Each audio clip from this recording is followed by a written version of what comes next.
Thank you Jesus, hallelujah. धन्यवाद यीशु। परमेश्वर महान है, अनुग्रहकारी है। लय व्यवस्था और 20 का 26 वो वचन है, 20 अध्याय का 26 वचन है। और उस वचन के अनुसार आज हम एक दिन की नई शुरुआत करने जा रहे हैं। और मैं विश्वास करता हूँ कि इसी के साथ आज परमेश्वर हमें इस्तेमाल करने वाला है। Hallelujah, hallelujah. और लिखा है उसमें 20 का 26, 20 के 26 में लिखा है, पर ये क्या लिखा है?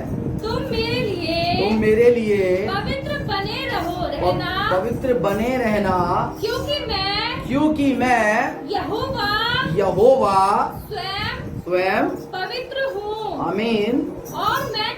और मैंने तुमको और देशों के लोगों से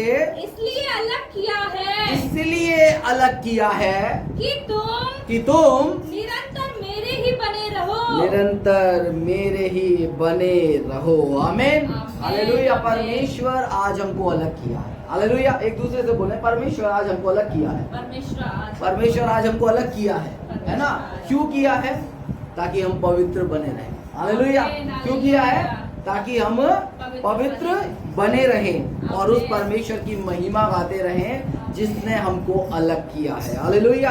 क्योंकि वो कहते हैं, परमेश्वर के वचन में लिखा है, तुम मेरे लिए पवित्र बने रहना, पहली बात। और उसमें लिखा है क्योंकि मैं यहोवा स्वयं पवित्र हूँ। परमेश्वर खुद पवित्र है, इसलिए वो पवित्र लोगों को चाहते हैं। ओके। और मैंने तुमको और देशों के लोगों से इसलिए अलग किया कि तुम निरंतर मेरे ही बने रहो। आज, कल, परसों सिर्फ इतना ही नहीं चलना है, निरंतर हमेशा हर एक पल हमें परमेश्वर का बने रहना। Hallelujah, hallelujah. क्योंकि हम परमेश्वर के हैं और वो चाहता है कि निरंतर हम उसके बने रहें। तो हम उसके नाम का गीत गाएंगे, हम उसके नाम का भजन गाएंगे और उसके नाम की स्तुति करेंगे, क्योंकि वो स्तुति के योग्य है, परमेश्वर है। Hallelujah, hallelujah. आइए हम एक गीत गाकर उसके नाम का धन्यवाद करेंगे, उसके नाम की स्तुति करेंगे और हम गीत गाएंगे, blessed be the name of the Lord, यानी कि धन्य हो प्रभु का नाम। Hallelujah, hallelujah. आइए मेरे संग गाएंगे सब लोग मिलके, धन्य हो प्रभु का नाम, धन्य हो प्रभु का नाम, धन्य हो प्रभु का नाम, सर्वोच्च है। धन्य हो प्रभु का नाम, धन्य हो प्रभु का नाम, धन्य हो प्रभु का नाम, सर्वोच्च है।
हालेलुया, आमेन, है ना। हालेलुया। यीशु का नाम है, किसका? यीशु का नाम है, पक्की चट्टान है। धर्मी उस पे दौड़ते हैं और क्या पाते हैं? सुरक्षा को पाते हैं। आमीन। और वाकई में परमेश्वर का नाम ऊंचा है। हालेलुया। तो आइए हम नंदनी के साथ चलेंगे भजन संहिता में, और नंदनी हमारे बीच में भजन संहिता को पढ़ेंगी। Thank you Jesus. आमेन, हालेलुया, हालेलुया। हालेलुया। Thank you Jesus.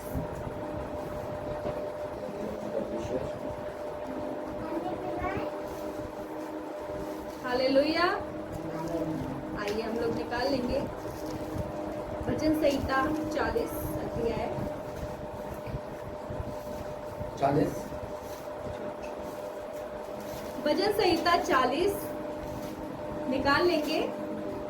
उसका पहला वचन मैं पढ़ूंगी और दूसरा वचन हम सब साथ मिलकर पढ़ेंगे। इस प्रकार से हम 11 वचन तक पढ़ेंगे और 11 वचन हम सब साथ में पढ़ेंगे। इसमें इस प्रकार से लिखा है, मैं धीरज से यहोवा की बाट जोहता रहा और उसने मेरी और झुककर मेरी दुहाई सुनी। उसने मुझे सत्यानाश के गड्ढे और दलदल की कीच में से उबारा और मुझको चट्टान पर खड़ा करके मेरे पैरों को दृढ़ किया है। आमीन। उसने मुझे एक नया गीत सिखाया जो हमारे परमेश्वर की स्तुति का है। वो तेरे यहाँ देखकर डरेंगे और यहोवा पर भरोसा रखेंगे। क्या ही धन्य है वह पुरुष जो यहोवा पर भरोसा करता है और अभिमानियों और मिथ्या की ओर मुड़ने वालों की ओर मुंह ना फेरता हो।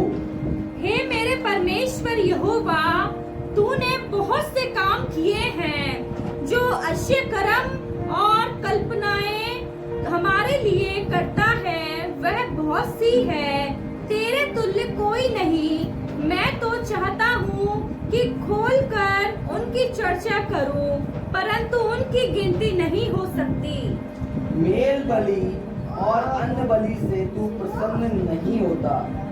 तूने मेरे कान खोद कर खोले हैं। होम बलि और पाप बलि तूने नहीं चाहा। तूने नहीं चाहा। तब मैंने कहा, देख मैं आया हूँ, क्योंकि पुस्तक में मेरे विषय में ऐसा ही लिखा हुआ है। हे मेरे परमेश्वर, मैं तेरी इच्छा पूरी करने से प्रसन्न हूँ और तेरी व्यवस्था मेरे अंतःकरण में बसी है। मैंने बड़ी सभा में धर्म के शुभ समाचार का प्रचार किया है। देख मैंने अपना मुंह बंद नहीं किया। हे यहोवा, तू इसे जानता है। मैंने तेरा धर्म मन ही में नहीं रखा। मैंने तेरी सच्चाई और तेरे किए उद्धार की चर्चा की है। मैंने तेरी करुणा और सत्यता बड़ी सभा से गुप्त नहीं रखी। आइए लास्ट वचन हम सब साथ में पढ़ेंगे। हे यहोवा, तू ही अपनी बड़ी दया मुझ पर से न हटा ले। तेरी करुणा और सत्यता से निरंतर मेरी रक्षा होती रहे। आमीन, हालेलुया। हालेलुया। आइए हम लोग अपने स्थान पर बैठेंगे कुछ देर। Thank you Jesus. और इस वचन पर हम मनन करेंगे। हम सभी लोग बैठ जाएंगे। जैसे कि यहाँ लिखा है मेरे प्रियो, भजन संहिता 40 अध्याय उसका 1 वचन में लिखा है, मैं धीरज से यहोवा की बाट जोहता रहा और उसने मेरी और झुककर मेरी दुहाई सुनी। जब हम धीरज धर कर यहोवा परमेश्वर की बाट जोहते हैं तो परमेश्वर हमारी ओर झुककर क्या करता है? हमारी दुहाई को वो सुनता है। हमारी दुआ की ओर वो क्या करता है? अपने कानों को लगाता है। क्योंकि हमारा परमेश्वर ऐसा परमेश्वर नहीं कि उसके बच्चों की वो दुहाई ना सुन सके, है ना। लेकिन वो परमेश्वर कैसा परमेश्वर है जो कि हमारी दुहाई को वो सुनता है और उनकी ओर वो कान भी लगाता है। मेरे प्रियो, जब यहाँ पे लिखा है दूसरे वचन में इस प्रकार से लिखा है, उसने मुझे सत्यानाश के गड्ढे से और दलदल की कीच से उभारा और मुझको चट्टान पर खड़ा करके मेरे पैरों को दृढ़ किया है। वो परमेश्वर इतना महान परमेश्वर है कि वो क्या करता है, हमें उस सत्यानाश के गड्ढे से निकालता है, दलदल की कीच से वो हमें निकालता है, उबारता है, और वो चट्टान पर खड़ा करने वाला परमेश्वर है। वो हमारे पैरों को स्थिर करता है ना, वो हमारे पैरों को एक जगह पर क्या करता है, वो दृढ़ करता है, मजबूत करता है, स्थिर करता है, ताकि हम दोबारा से सत्यानाश के गड्ढे में ना जा पाए, ताकि हम दोबारा से दलदल की कीच में ना जा पाए। इसीलिए परमेश्वर क्या करता है, हमें उन सारी चीजों से निकालता है और चट्टान पर खड़ा करता है ना। एक गीत है, जैसे कि इस वचन में भी लिखा है, उस गीत में इस प्रकार से लिखा है, और सत्यानाश के गड्ढे से और दलदल की से उसने मुझे निकाला, है ना। सत्यानाश के गड्ढे से भी निकाला है, दलदल की कीच से भी निकाला है, और उसने हमें चट्टान पर ले जाकर खड़ा किया है, हमारे पैरों को वह स्थिर करता है। आमीन, हालेलुया। यदि हम सभी अपने पुराने जीवनों को देखें कि जब हम प्रभु में नहीं थे, उस समय हमारा जीवन कैसा था, जिस समय हम प्रभु यीशु को नहीं जानते थे, उस समय हमारा लाइफ कैसा था, हम किस प्रकार के दलदल की कीचों में धंसे हुए थे, हम सत्यानाश के गड्ढे में और जाते जा रहे थे। कोई हमें सही राह दिखाने वाला नहीं था। लेकिन मेरे प्रियो, जब से यीशु मसीह हम सभी के जीवन में आ जाता है, जब से यीशु मसीह हमारे जीवन में आया, तब से तो खुदा ने क्या किया, हमारे जीवन को बदला, है ना। और सत्यानाश के गड्ढे से भी निकाल लिया और दलदल की कीच से भी हमें निकाल लिया। आमीन, हालेलुया।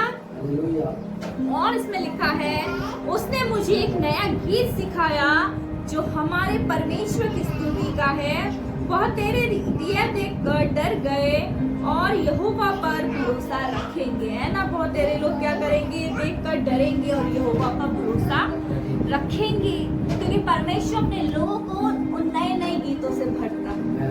आमीन, नए नए वरदानों से भरता जाता है ना। जब हम दाऊद के विषय में देखते हैं, छोटा सा था, लेकिन क्या करता था, वो वीणा बजा करके परमेश्वर की आराधना स्तुति किया करता था। जब वो भेड़ बकरियों को चराता था, भेड़ बकरियां चल रही है, लेकिन वो क्या कर रहे हैं, अपने परमेश्वर की स्तुति आराधना करने में मगन है ना। वो ऐसा लिखा उसके विषय में कि दाऊद पागलों के समान आराधना करता था, उसको होश नहीं रहता था वो कैसा आराधना कर रहा है ना। इतना मगन हो जाता था वो प्रभु की आराधना में। वैसे ही मगन हमें होना है, आमीन, है ना।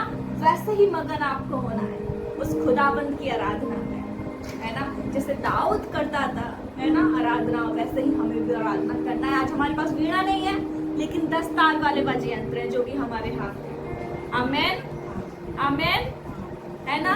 इन हाथों से हम तालियां बजा बजा कर उस परमेश्वर की आराधना स्तुति कर सकते हैं और उस खुदाबंद को महिमा दे सकते हैं। आमीन, हालेलुया।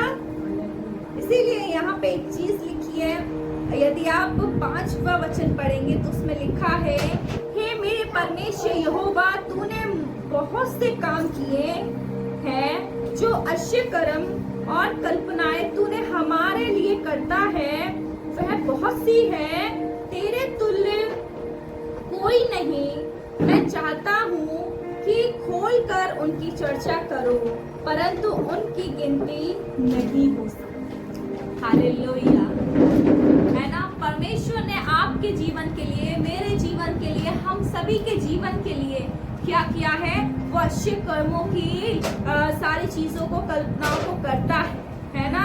वो परमेश्वर क्या करते हैं, सुंदर योजनाओं को बनाता है ना।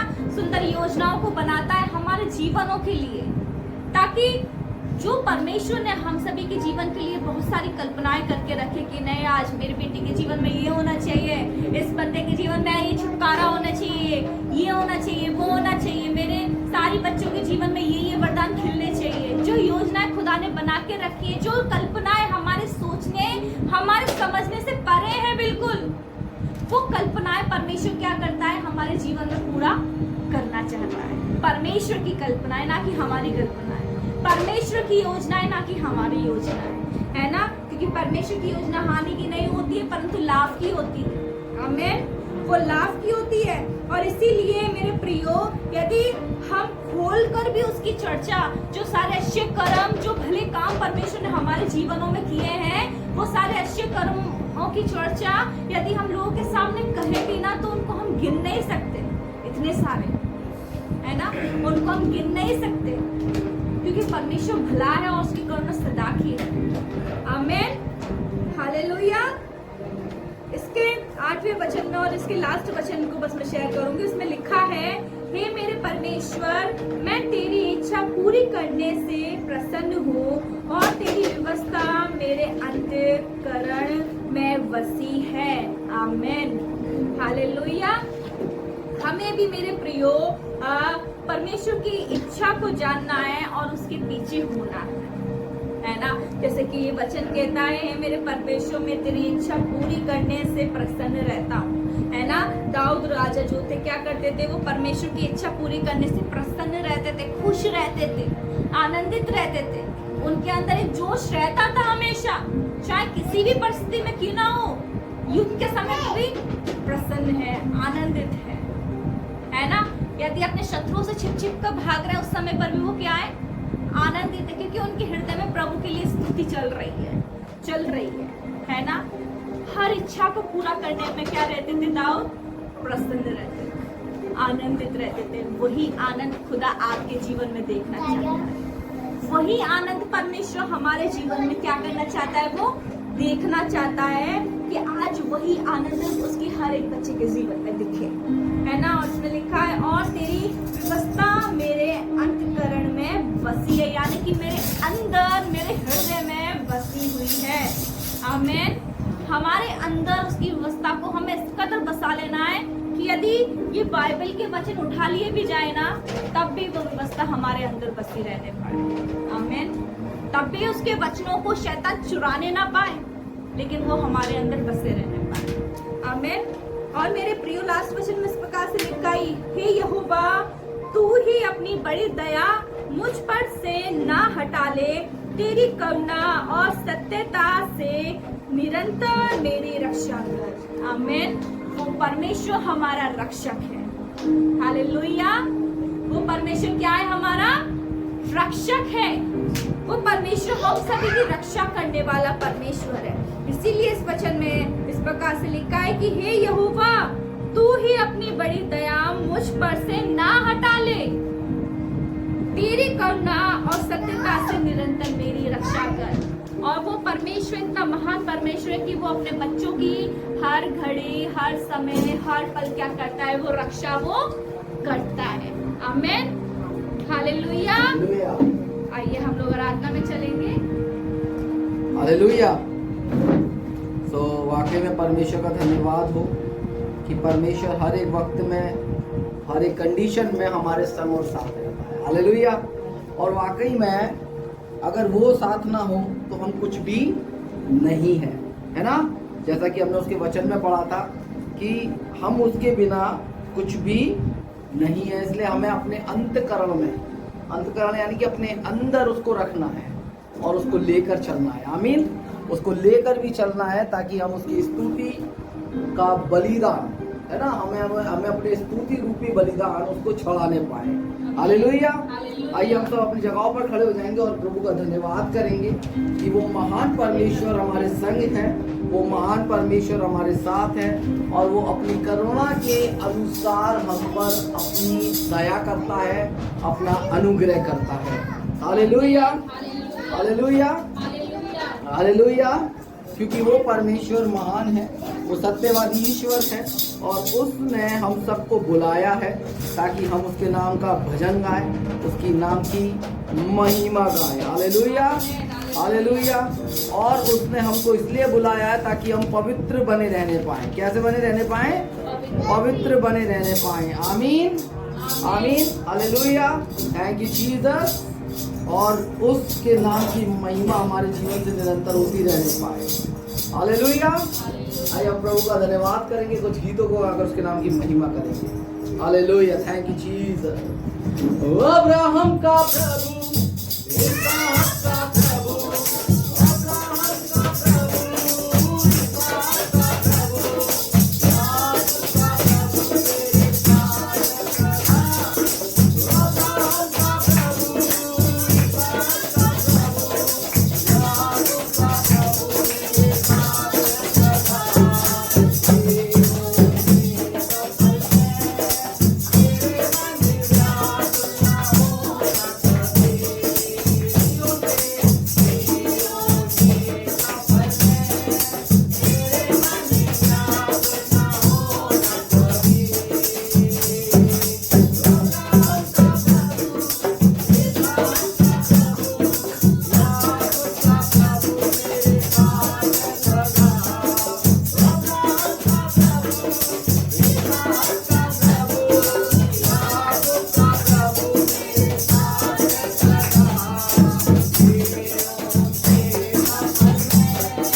आइए सब हम अपने हाथों को बंद करें, हम अपने हाथों को उठाएं और उस खुदा से कहें, खुदा बाप वाकई में पिता परमेश्वर तेरा नाम महान है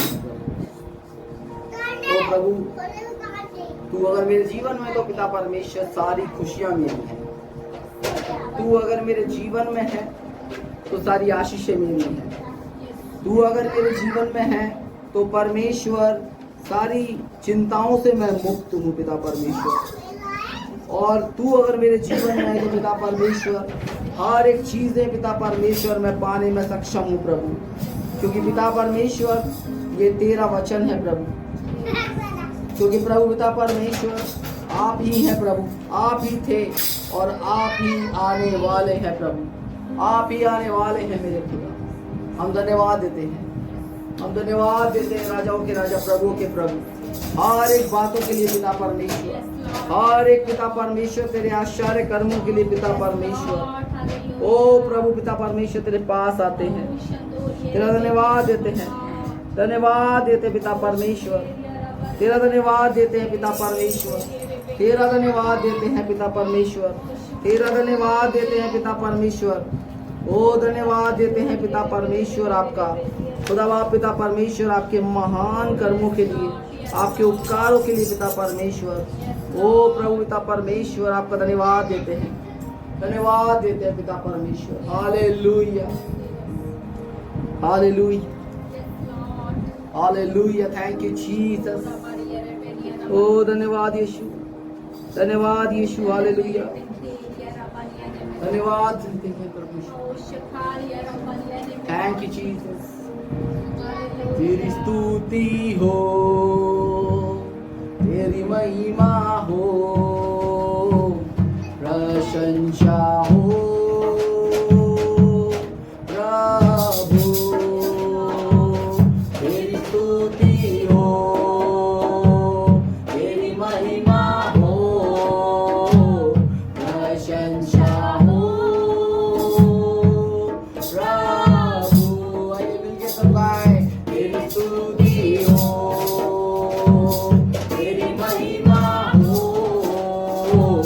प्रशंसा हो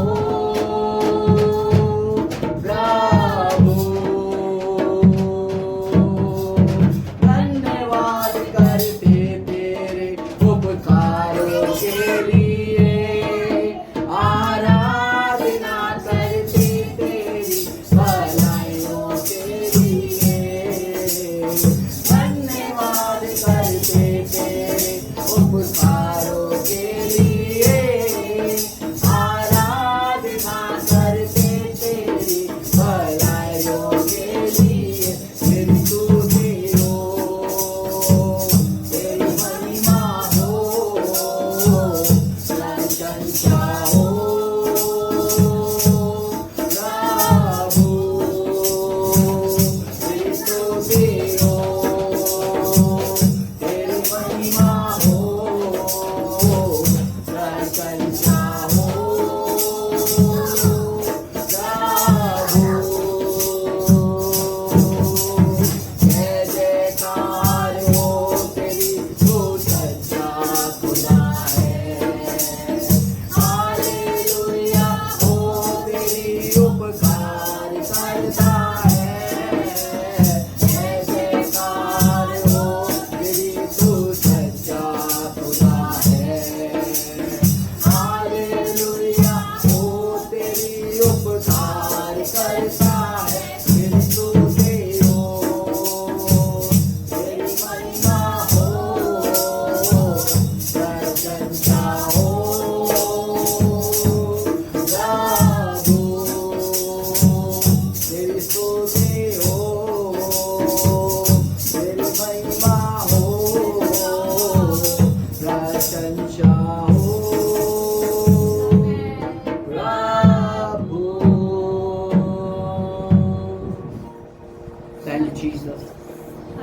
हर एक बातों में तेरी प्रशंसा, हर एक बातों में प्रभु तेरी स्तुति हो। Thank you Jesus. ओ हालेलुया, धन्यवाद धन्यवाद।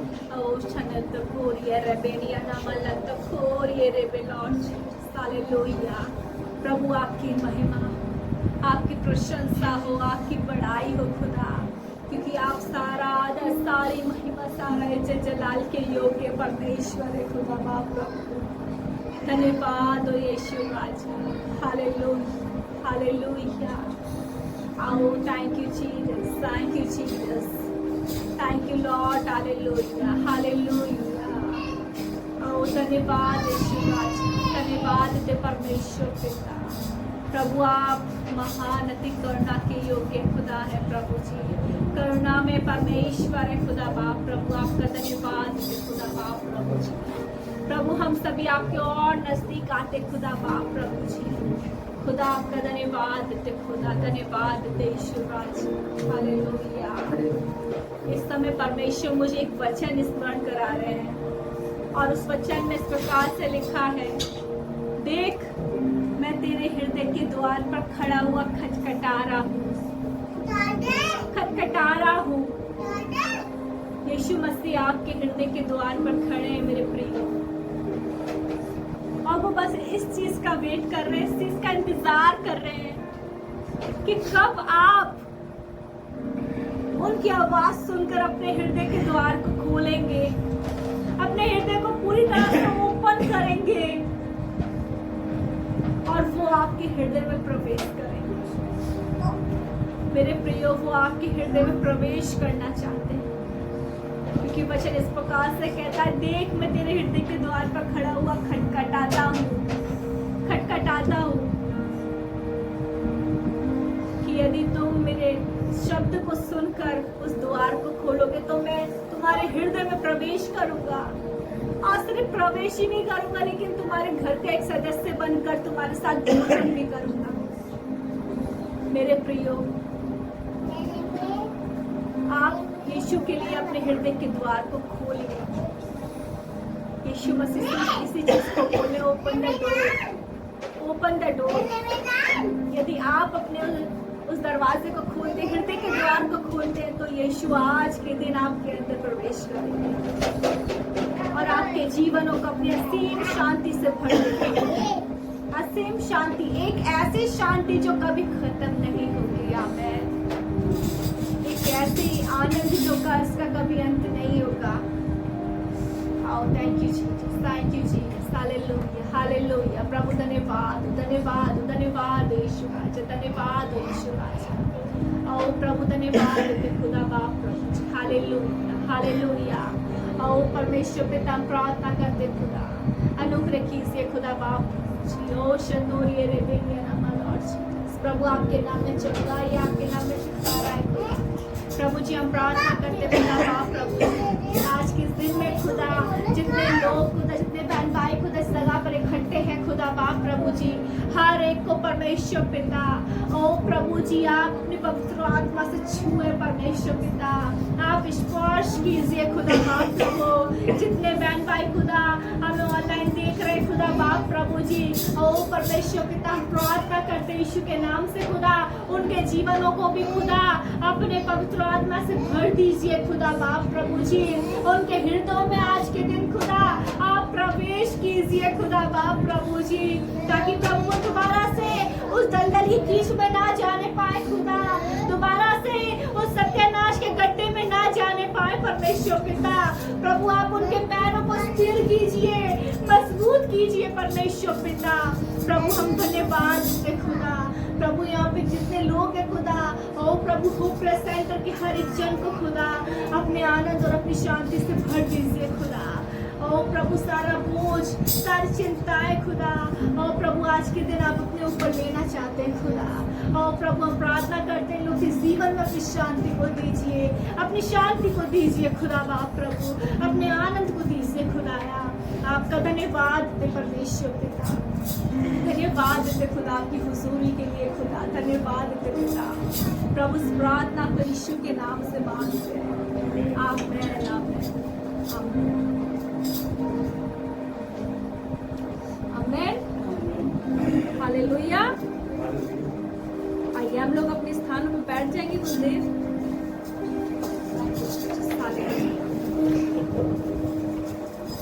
हालेलुया।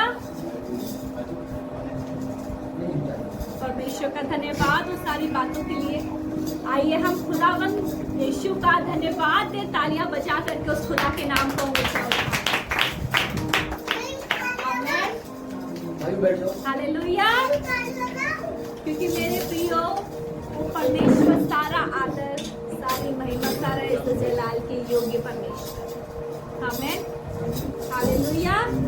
वो परमेश्वर और कुछ नहीं चाहता, सिर्फ वो इतना चाहता है हमारे जीवन से वो अपनी महिमा लेना चाहता है ना। सिर्फ और सिर्फ वो इतना चाहता है कि हम अपने पूरे हृदय से खुदाबंद को महिमा दें। और हमें ये चीज करनी है ना, जितना हो सके उस परमेश्वर को अपने जीवनों से महिमा देना है। आमीन। हालेलुया। ये समय होगा परमेश्वर के वचन का, परमेश्वर के पवित्र कलाम का, है ना। और जैसे कि मैं बताती हूँ हमेशा से, ये परमेश्वर की मशाल है ना। पर ये परमेश्वर का वचन क्या है? एक मशाल है। और मशाल का काम क्या होता है? अंधकार में ज्योति लेकर आना, है ना, लाइट लेकर आना। ये खुदाबंद का वचन क्या है? ये दोधारी तलवार है जो कि गात गात गुने को आर पार करता है। ये एक ऐसी दोधारी तलवार है। और मेरे प्रियो, ये समय होगा अभी जब पास्टर जी हमारे बीच में वचन को लेकर आएंगे, हम ध्यान पूर्वक इस वचन को सुने, है ना। शैतान को मौका ना दे कि वो चुरा के ले जाए, है ना। इसीलिए अपने पूरे ध्यान को खुदा के कलाम की ओर लगा के रखें, ताकि ये वचन जो हम सुनते हैं इस कान से सुन के इस कान से निकालने ना पाए, लेकिन ये वचन हमारे हृदय में बसने पाए और इसके अनुसार हम चलने की चौकसी करते पाए। आमीन। हालेलुया। हमारे बीच में पास्टर जी है जो कि वचन को शेयरिंग करेंगे। हालेलुया। तो प्रभु का धन्यवाद हो एक बार फिर से कि परमेश्वर हमें जीवितों की जमीन पे रखा है। और जब हम जीवितों की ज़मीन पर हैं, यानी कि जिंदाओं की ज़मीन पर हैं, तो क्यों ना हम जिंदा होकर बैठे। आमीन। हालेलुया।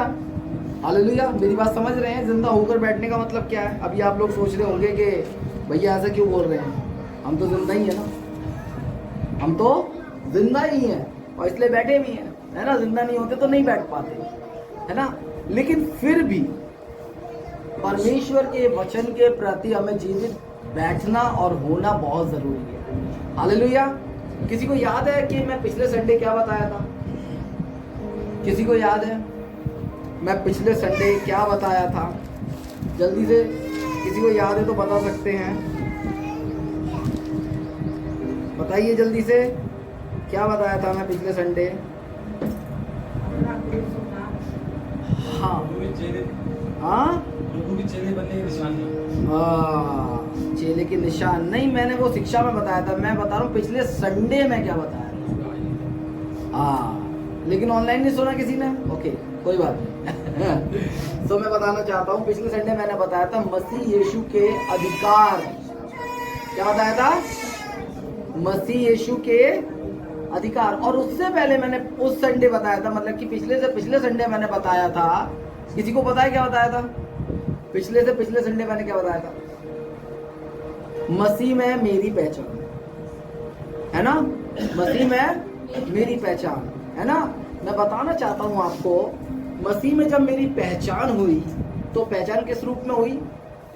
मसीह में जब मेरी पहचान है, जब मैंने यीशु को ग्रहण किया है, तो मेरी पहचान क्या है? मेरी आइडेंटिटी क्या है? परमेश्वर की संतान। आमीन। हालेलुया। यूहन्ना 1:12 के अनुसार वो मेरी आइडेंटिटी है ना। वो मेरी आइडेंटिटी है, यानी कि मेरी पहचान है कि मैं परमेश्वर की संतान हूं। दूसरा बात थी, मैंने पिछले संडे बताया था कि मसीह यीशु में मेरे अधिकार क्या है। अब जो पुत्र है यानी कि यीशु जो पुत्र बनकर आए दुनिया में, तो उनके पास क्या अधिकार थी, क्या अथॉरिटीज थी, क्या अधिकार थे उनके पास? बीमारों को करना, दुष्ट आत्माओं को निकालना। और मैंने 2 एग्जांपल भी बताए थे, पौलुस और पतरस का। यीशु ने कहा जो काम मैं करता हूं वो तुम भी बड़े-बड़े काम, वरन मुझसे बड़े-बड़े। कार्य। आमीन।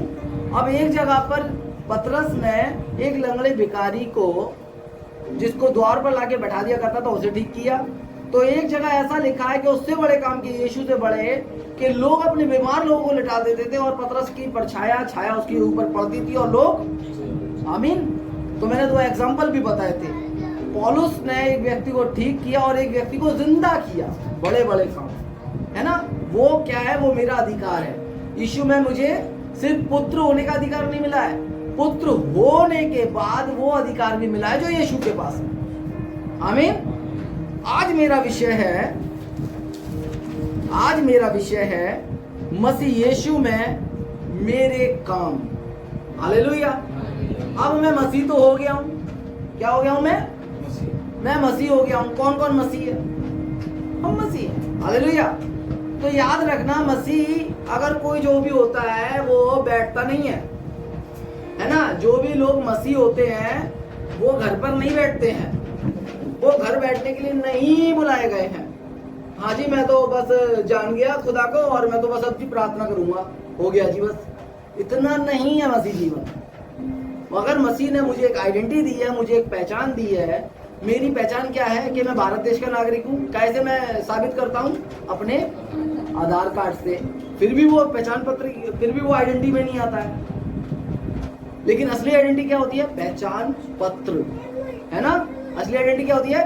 पहचान पत्र होती है असली आइडेंटिटी। तो मैं बताना चाहता हूँ कि जब यीशु ने मुझे अपनी पहचान दी है, जब यीशु ने मुझे अपने अधिकार दिए हैं, तो उसने जो मुझे काम सौंपे हैं उस अधिकार के साथ करने के लिए मैं उनको लेके ऐसे ही नहीं बैठ सकता, हालेलुया। मैं उनको लेके ऐसे ही नहीं बैठ सकता। मैं शुरुआत में ही जब लोग काफी लोग नहीं आए थे, तो मैं शुरुआत में एक वचन बताया था, लय व्यवस्था 20 अध्याय उसका 26 पद। लय व्यवस्था 20 अध्याय उसका 26 पद में बताया था। और क्या लिखा है, एक बार और पढ़ देंगे। लय व्यवस्था 20 अध्याय उसका 26 पद, जल्दी से, हाँ एक बार मेरे लिए जल्दी से पढ़ देंगे। क्या लिखा है? 20 का 26 लय व्यवस्था पुराने नियम के अंदर है। तुम मेरे लिए पवित्र बने रहना। आमीन, हालेलुया। एक दूसरे से बोलिए, आप यीशु के लिए पवित्र बने रहना। आप यीशु के लिए पवित्र बने रहना। आमीन। और क्या लिखा है?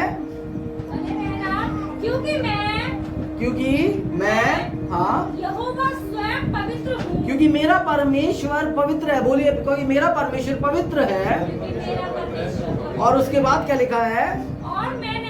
और मैंने तुमको और देशों के लोगों से, आमीन, हालेलुया। बोलो, मुझको मुझको और देशों के लोगों से, हाँ, इसलिए अलग किया है, मुझे अलग किया गया है। और कि मैं निरंतर मेरे ही बने रहो, कि निरंतर हम यीशु के ही बने रहे, हालेलुया। आइडेंटिटी मुझे इसलिए नहीं मिली है, पहचान मुझे इसलिए नहीं मिली है कि बस अब मैंने जान लिया है यीशु को, खुदा तेरा धन्यवाद, हालेलुया, प्रेज द लॉर्ड, बस यहीं तक अधिकार नहीं मिला है। पहचान मेरी यहीं तक सीमित नहीं है। मुझे जो पहचान मिली है, मुझे जो आइडेंटिटी मिली है, जो मुझे अधिकार मिला, जो अथॉरिटीज मिली है, वो मेरे यहाँ तक सीमित नहीं है। वो कुछ करने के लिए बुलाया गया है, हालेलुया, हालेलुया। अगर कोई कंपनी में कोई व्यक्ति काम करता है तो उसको एक आइडेंटिटी कार्ड मिलता है और उस आइडेंटिटी कार्ड के द्वारा उसकी पहचान होती है कि ये इस कंपनी का वर्कर है, हालेलुया। और मैं जिस राज्य में काम कर रहा हूं, मेरी पहचान क्या है? जब यीशु मसीह ने अपने चेलों में से पतरस से पूछा कि तू परमेश्वर के तू यीशु के विषय में क्या कहता है, तो पतरस ने कहा कि तू जीवते परमेश्वर का पुत्र यीशु मसीह है। तो यीशु उसको बोलते हैं कि ये जो बात है तुझ पर किसने प्रकट की है? पिता ने प्रकट की है, मेरे पिता ने प्रकट की है, हालेलुया। और उसने, पतरस ने ये नहीं बोला कि तू यीशु मसीह है, ये उसने बोला कि तू जीवते परमेश्वर का पुत्र मसीह है, ओनली मसीह है, हालेलुया। और जब चेले पहली बार अंताकिया में गए तो वहां पर चेलों को देखकर लोगों ने सबसे पहले पता क्या बोला? ये मसीह है, आमीन। और जब मुझे जो आइडेंटिटी मिल रही है, जो मुझे और आपको पहचान मिल रही है, वो क्या पहचान है? कि हम मसीह हैं। अब मसीह होने के साथ साथ कुछ काम भी जुड़े हैं। हालेलुया। मसीह होने के साथ साथ कुछ काम भी जुड़े हैं। काम जुड़े हैं क्यों? क्योंकि काम करने के लिए मुझे बुलाया गया है। हालेलुया। बोलिए, मुझे काम करने के लिए बुलाया गया है। मुझे काम करने के लिए बुलाया गया। अब मैं यूं नहीं कहूंगा कि क्या काम करने के लिए बुलाया गया है। आपको खुद पता है कि हमें क्या क्या काम करने के लिए बुलाया गया है। अगर किसी को नहीं पता है तो कोई बोल सकता है कि मुझे नहीं पता है, और अगर हमें नहीं पता है तो आज हम सीखेंगे कि आज हमें क्या क्या काम करना है और अपने व्यवहार में उस मसीह यीशु के कार्य को कैसे हम ला सकते हैं। हालेलुया, हालेलुया, हालेलुया। आइए मेरे संग निकालेंगे लूका की पुस्तक 1 अध्याय, लूका की पुस्तक 1 अध्याय उसका 45 से 55 तक पढ़ेंगे। लूका की पुस्तक 1 अध्याय 45 वचन 45 से 55 तक पढ़िए। क्या लिखा है? 1 का 45 से 55 तक। धन्य है वो जिसने विश्वास किया। धन्य है वे जिसने विश्वास किया। आपने क्या किया? विश्वास। आप क्या हैं? मसीह। आप क्या हैं? धन्य मतलब हाँ, खुश नसीब। धन्य मतलब आंटी खुश नसीब। धन्य मतलब वो तारीफ कर रहे हैं। तारीफ। और धन्य मतलब चुने हुए। चुने हुए। और धन्य मतलब परमेश्वर के संतान। धन्य मतलब और महान। धन्य मतलब लोग यीशु मसीह में सबसे ज्यादा क्या पाने आते हैं? आशीष। आशीषित। Hallelujah, hallelujah. हम क्या हैं? आशीषित है। अब लोग यूं नहीं कह सकते कि मैं आशीषित नहीं। आमीन। क्या लिखा है? वचन क्या कहता है? 45 में क्या लिखा भैया? स्टार्टिंग से बोलिए दोबारा। धन्य है वो जिसने धन्य है वह जिसने विश्वास किया। आपने क्या किया है? विश्वास। तो आप क्या हैं? आमीन, आमीन। हालेलुया। आप बोल सकते हैं कि मैंने विश्वास किया है और मैं आशीषित। आमीन। और क्या लिखा है आगे? कि जो बातें प्रभु की ओर से कि जो बातें प्रभु की ओर से उसे कही गई उससे कही गई वह पूरी होंगी। वे पूरी होंगी। किससे कही गई? किसका जिक्र चल रहा है यहाँ पे? आप जानते हैं? नहीं, हमसे। नहीं। यहाँ किसी का नाम भी लिखा है, वहां पे देखेंगे तो आप मिल जाएगा आपको। 39 के ऊपर हेडिंग लिखी है उसकी। 39 वचन के ऊपर हेडिंग लिखी है, आप देख सकते हैं। वहां पर एक स्त्री है, मरियम। हालेलुया। वहां एक स्त्री है, उसका नाम मरियम है, जो यीशु की माँ है। आमीन, आमीन। जो यीशु की माँ कहलाती हैं। और उसके विषय में वहां पे लिखा है इस प्रकार से, जब मरियम यीशुआ से मिलने जाती है, यानी कि यूहन्ना की माँ से मिलने जाती है, तब वहां पर इस बात का प्रकटीकरण होता है कि धन्य है वह जिसने विश्वास किया कि जो बातें प्रभु की ओर से उससे कही गई वे पूरी होंगी। आमीन, आमीन। आमीन। आमीन। क्या पूरी हुई? क्या पूरी हुई? पूरी हुई, पूरी हुई। मरियम से कही हुई बातें क्या पूरी हुई? कौन बोल सकता है? मरियम से कही हुई बातें क्या पूरी हुई? हुई। तो बड़े जोश से बोलो ना, इसलिए मैंने बोला इस टाइम से, है ना। अगर हुई है तो हमें पता है, हमें पता है कि हुई है। और अगर हुई है तो हमें बड़े जोश से एक आंसर देना है, जवाब देना है। प्रभु ने कहा था मैं तुम्हें मिलूंगा। आमीन, हालेलुया, है ना। प्रभु ने ये वायदा किया है और उसका कोई भी वायदा अधूरा नहीं। क्योंकि उसने क्या कहा है 45 पद में? धन्य है वह जिसने विश्वास किया है। अगर मैंने विश्वास किया है तो मेरे जीवन में भी वो सारी बातें पूरी होंगी जो यीशु ने मेरे जीवन के लिए ठहराई है। आमीन, आमीन। आमीन। मरियम के जीवन के लिए परमेश्वर प्रभु यीशु मसीह की ओर से, परमेश्वर पिता की ओर से, पवित्र आत्मा की ओर से कुछ बातें ठहराई गई और वो बातें पूरी हुई बगैर नहीं रही। हालेलुया। उसके बाद क्या लिखा है? तब मरियम ने कहा, तब मरियम ने कहा, मेरा प्राण प्रभु की बड़ाई करता है। हालेलुया। क्या करता है? बड़ाई। क्या करता हूं मैं? क्या करता हूं मैं? तारीफ करता हूं, है ना। आमीन। तब मरियम कहने लगी, क्योंकि ये बात किसके ऊपर जाहिर की गई थी? मरियम। स्वर्गदूत किसके पास आया? मरियम। जिब्राइल फरिश्ता यीशु मसीह का किसके पास आया? मरियम के पास। उसने क्या कहा? तेरे अंदर जो क्या होने वाला उत्पन्न, तुझसे जो उत्पन्न होने वाला है वो किसकी ओर से है? परमेश्वर पवित्र आत्मा की ओर से है। हालेलुया। आज भी मुझे याद आता है जब भी हम आगरा में थे, और आगरा में जब भी ये क्रिसमस का प्रोग्राम आता था, तो क्रिसमस के प्रोग्राम में हमेशा नंदिनी मरियम बनती थी। नंदिनी हमेशा मरियम बनती थी और मैं हमेशा शैतान बनता था। है ना, मुझे आज भी याद है। और मैं उस चीज को इसलिए बता रहा हूँ, लेकिन नंदिनी एक गाना गाती थी, मुझे अभी वो गाना याद आया है ना। कौन सा गाना था नंदिनी, को थोड़ा सा बताओ। एक गाना था तुम गाती थी जो उसको जब, है ना, हाँ है ना, मेरा प्राण प्रभु की बड़ाई करता है। हालेलुया। हाँ, मेरी आत्मा मेरे उद्धारकर्ता से मगन हुई है। आमीन। क्योंकि वो परमेश्वर हमारा परमेश्वर है। जब मरियम के जीवन में एक कार्य ठहराया गया, तो मरियम ने उस कार्य को करने से मना नहीं किया। उस कार्य के पीछे बहुत सारी बदनामी भी है। आप सब जानते हैं, लोग कहते कुरारी औरत कैसे माँ बन सकती है, लोग कहते थे। लोगों ने खूब उधर ठट्टे उड़ाए, खूब मजाक उड़ाया। लेकिन अगर योजना में शामिल होना है तो बदनामी की चिंता मत करना। हालेलुया। अगर परमेश्वर का काम करना है तो चिंता ना करना, बदनामी तो होती रहेगी। बदनाम करने वालों को बदनाम करने दो, तुम तो अपना काम करो। हालेलुया भैया। बदनाम करने वालों को तुम तो अपना, आमीन, हालेलुया। सो परमेश्वर ने जो कार्य मसीह यीशु के जन्म के लिए जिसको चुना, उसका नाम क्या था? मरियम।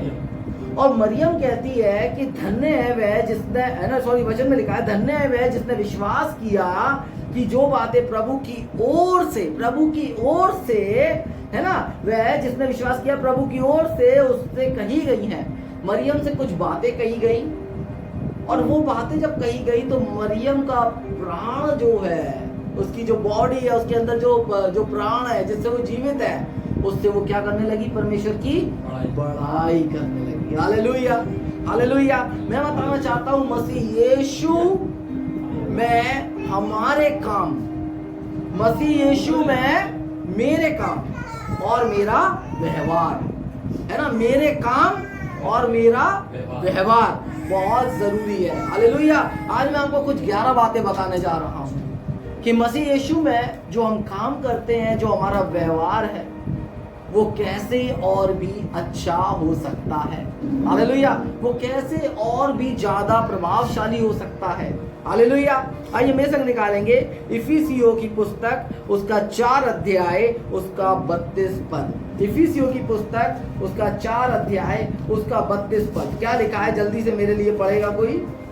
4 का 32, इफिसियों 4 का 32, 4:32 पढ़िए,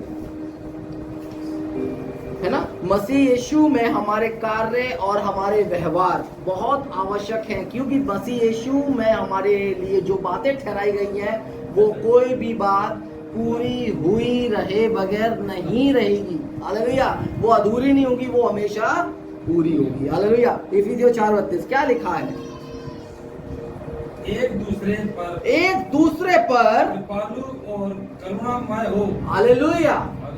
एक दूसरे पर कृपालु और करुणामय हो, और जैसे परमेश्वर ने मसीह यीशु में तुम्हारे अपराध क्षमा किए, वैसे ही तुम भी एक दूसरे के अपराध क्षमा करो। हालेलुया। ये थोड़ा मुश्किल हो जाता है ना, है ना, लेकिन प्रार्थना 10 बार करते होंगे हम इस बात की प्रार्थना को। जब हम प्रभु की प्रार्थना करते हैं तो हम 10 बार इस प्रार्थना को कर सकते हैं, 10 बार इस बात को दोहराते हैं कि खुदा, वैसे मैंने अपने, जैसे तूने मेरे अपराधों को क्षमा किया, वैसे मैं भी तेरे अपराधों को क्षमा करूं। ऐसा है क्या? हाँ, जैसे मैंने अपने अपराधियों को क्षमा किया है, तू भी मेरे अपराधों को क्षमा कर। अपने अपराधों के लिए क्षमा मांग लेते हैं, लेकिन कभी सोचा है बैठकर क्या मैंने अपने अपराधियों को क्षमा किया है? कभी सोचा है बैठकर कितनी बार इस प्रार्थना को बस दोहरा देते हैं, लेकिन मैं बताना चाहता हूँ वो वचन है। हालेलुया। पहली बात है कि वो वचन है कि अगर परमेश्वर की करुणा मेरे ऊपर हुई है, उसकी कृपा मेरे ऊपर हुई है, उसने मेरे अपराधों को क्षमा किया है, तो रोजाना मुझे अपने आप को ऐसा ही देखना है कि मेरे तो अपराध क्षमा किए गए हैं। अब जिसने भी मेरे विरुद्ध अपराध किए हैं तो मुझे भी उसे क्षमा करना चाहिए ही चाहिए। हालेलुया। होगा, करना पड़ेगा। अगर तुम मसीह को जानते हो तो तुम उसके कार्य को भी जानो। मसीह यीशु ने कहीं भी अपने विरोधियों के लिए, जो उनका विरोध करते थे, कभी उनके लिए श्राप नहीं मांगा। मसीह यीशु ने कभी भी अपने विरोधियों के, जो उनको कीले ठोके थे, जो इनके सिर पे मुकुट पहनाए थे, जो उनको कोड़े मार रहे थे, कहीं भी यीशु ने ये नहीं बोला कि रुक जा मैं बताऊंगा तेरे को। कहीं नहीं बोला। अगर यीशु मसीह के अंदर आपने अपने पापों की क्षमा मांगकर आपने उसकी कृपा, उसकी करुणा अगर आपने पाई है तो आपको भी वो करुणा अपने व्यवहार में लानी पड़ेगी। हालेलुया। आपको भी वो कृपा अपने व्यवहार में लानी पड़ेगी। आपको भी वो चरित्र, वो कैरेक्टर, वो व्यवहार अपने कैरेक्टर में लाना पड़ेगा, जो यीशु का व्यवहार था, जो यीशु का कार्य था। हालेलुया। यीशु ने उस कार्य को स्टार्ट किया और क्या कहा सबसे पहली बात में कि एक दूसरे पर कृपालु और करुणा में रहो। हालेलुया। पहली बात, आज मैं 11 बातें बताने जा रहा हूं और 11 बातों में से पहली बात है कि जिस प्रकार से यीशु ने मुझे जो काम सौंपे हैं, यीशु मसीह में मुझे जो काम मिले हैं, उसमें मुझे हमेशा करुणा में और कृपालु बने रहना है। हालेलुया। अगर मेरे अपराधों को यीशु ने क्षमा किया है तो मैं किसी के अपराधों को रख के नहीं बैठ सकता। मुझे भी उसके अपराधों को क्षमा करना पड़ेगा, चाहे उसने मेरे विरुद्ध किया हो, चाहे मेरे घर वालों के विरुद्ध किया हो। और ये बातों को मानना थोड़ा कठिन हो जाता है इंसान के लिए बातों को मानना कठिन हो जाता है। इसलिए पीढ़ियों तक लोग कहते नहीं है, अरे हमारी दुश्मनी तो इनसे पीढ़ियों की है, इनसे हमारी दुश्मनी तो पीढ़ियों की, क्योंकि उनके अंदर मसीह का चरित्र नहीं है, क्योंकि उनके अंदर मसीह यीशु का कैरेक्टर नहीं है, क्योंकि उनके अंदर मसीह का व्यवहार नहीं है, मसीह के काम नहीं है। लेकिन जब आपको और मुझको पवित्र होने के लिए बुलाया गया है, लेवी व्यवस्था 20:26 के अनुसार जब मुझको और आपको अलग किया गया है, तो इस कैरेक्टर को, इस चरित्र को मुझे अपने अंदर लाना ही पड़ेगा। हालेलुया। पहली बात कि हमें एक दूसरे पर कृपालु और करुणा में रहना ही पड़ेगा। हालेलुया। दूसरी बात, इफिसियों 4:32 क्या लिखा है? पढ़ेंगे एक बारी दोबारा फिर से इसी वचन को। 4:32 दूसरी बात, दूसरे पर कृपालु और करुणामय हो। हाँ, करुणामय हो और जैसा परमेश्वर मसीह ने तुम्हारे अपराध क्षमा किए हैं, वैसे ही तुम भी, हालेलुया, वैसे ही तुम भी अपराध क्षमा करो। वैसे ही तुम भी क्या करो? एक दूसरे के अपराध क्षमा करो। आमीन, आमीन, हालेलुया। पहली बात, यीशु कृपालु और करुणा में पूरे टाइम तक रहे। एक लहू का कतरा निकल गया, लेकिन वो करुणा में और कृपालु बने रहे। आमीन। लेकिन यीशु फिर बाद में एक आज्ञा दे रहे हैं वचन के अंदर। अगर इफिसियों की पुस्तक को हम देख रहे हैं तो पौलुस एक आज्ञा को बता रहे हैं यहाँ पर, जो यीशु मसीह के द्वारा आई। वो क्या कह रहे हैं कि तुम एक दूसरे के अपराध क्षमा करो। हालेलुया, है ना? क्या लिखा है कि तुम्हारे अपराध क्षमा किए वैसे ही तुम भी एक दूसरे के अपराध क्षमा करो। अगर यीशु में मेरे अपराध क्षमा किए गए हैं तो मुझे उन बातों को रोजाना सोचना पड़ेगा और रोजाना बोलना पड़ेगा, यीशु तेरा धन्यवाद कि तूने मेरे अपराधों को क्षमा किया है। हालेलुया। रोज बोलना पड़ेगा, तूने मेरे अपराधों को क्षमा किया, तेरा धन्यवाद। और प्रभु मुझको वो ही ताकत दे, मुझे वो ही सामर्थ्य दे जिस सामर्थ्य से मैं भी दूसरे के अपराधों को क्षमा करने पाऊं। Hallelujah, hallelujah. ये मुश्किल है थोड़ा, ये थोड़ा मुश्किल है आंटी, नहीं है? मुश्किल है। अगर कोई आपको कोई आपके बच्चों के सामने आके आपको कोई गाली बक दे, आप उसको क्षमा कर पाओगी? कर पाओगी? हाँ, और ये चरित्र को लाने के लिए हमें मसीह को पहनना बहुत जरूरी है। हालेलुया। इस चरित्र को, इस व्यवहार को, इस कामों को करने के लिए, इस बातों को व्यवहार में लाने के लिए हमें वचन को पहनना बहुत जरूरी है, उसके वचन को स्मरण करना बहुत जरूरी है। दूसरी बात क्या है कि एक दूसरे के अपराध क्षमा करने हैं। तीसरी बात क्या है? एक दूसरे की परवाह करनी है। आमीन। क्या करनी है? एक दूसरे की परवाह करनी है। चौथी बात है एक दूसरे से प्रेम रखना है। Hallelujah, hallelujah.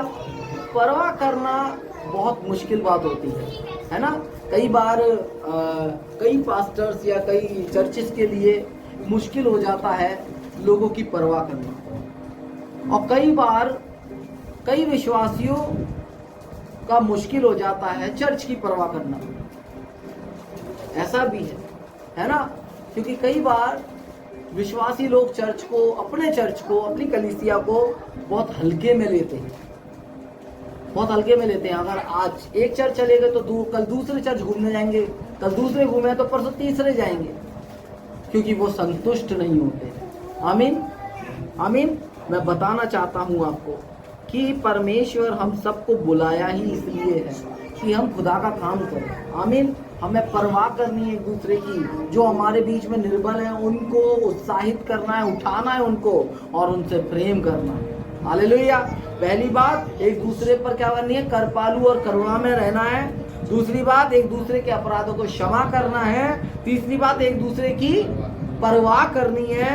और चौथी बात, एक दूसरे से प्रेम रखना है। हालेलुया। पांचवी बात पे आते हैं। पहला तीमुथियुस 2 अध्याय उसका 1 पद क्या लिखा है? या ऐसा करते